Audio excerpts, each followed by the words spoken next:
Honorable Président, honorable membre du bureau, honorable député et chers collègues,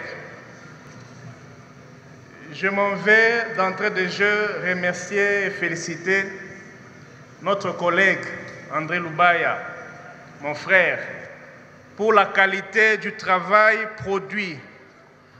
Déjà, à voir le volume, la dextérité et la technicité même des propos ramassés ici, cela prouve à suffisance qu'il y a eu un travail de fond, un travail de recherche qui mérite notre soutien. Il a lui-même dit que le secteur de l'aviation au Congo souffre d'un mal, de l'absence d'une législation qui soit adaptée à l'évolution et à la modernisation. J'en parle parce que je vais aussi lui suggérer un aspect que je n'ai pas ressenti ici. Je prends la parole comme étant mari d'un médecin qui a suivi une formation au Singapour sur la sécurité aéronautique. Vous savez, honorable président, sommes-nous rassurés si l'équipage, en commençant par le pilote qui nous conduit, en passant par l'hôtesse, est physiquement en bonne santé? A-t-il la vue qu'il faut? A-t-il le rythme cardiaque qu'il faut? Là, j'ai vu le collègue Loubaya essayer d'effleurer cette notion de sécurité aérienne, mais j'aimerais, dans la commission, je vais lui proposer tout un chapitre relatif à cela. Je vous surprendrai par exemple quand quelqu'un est malade ici, s'il faut un médecin spécialiste pour l'accompagner.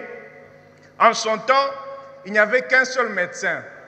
C'est lui qui est l'actuel ministre de la Défense. C'est l'unique docteur en son temps qui pouvait le faire. Et au Congo, aujourd'hui, on n'en compte pas 2 ou 3. Donc, c'est un aspect, un volet important qui doit être pris en charge. Le deuxième volet de mon intervention est relatif à un point précis, l'article 99. Honorable Président, chers collègues, le collègue a eu à le préciser. C'est une loi qui intervient dans un contexte mondial précis. C'est une loi, au fait, qui intervient alors que nous avons, nous tous, ratifié la Convention de Chicago, qui, au fait, dans son article, dans son point 2, 1.4, qui dit clairement ceci: chaque État contractant désignera l'administration météorologique chargée de procurer ou de faire procurer en son nom l'assistance météorologique à la navigation aérienne internationale.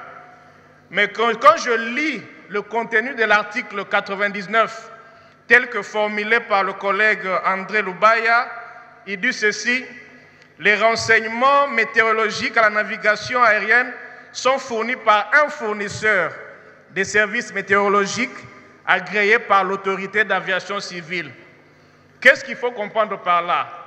Vous avez une structure qui est habilitée et reconnue par notre État, et cela est conforme à une convention à laquelle nous avons adhéré.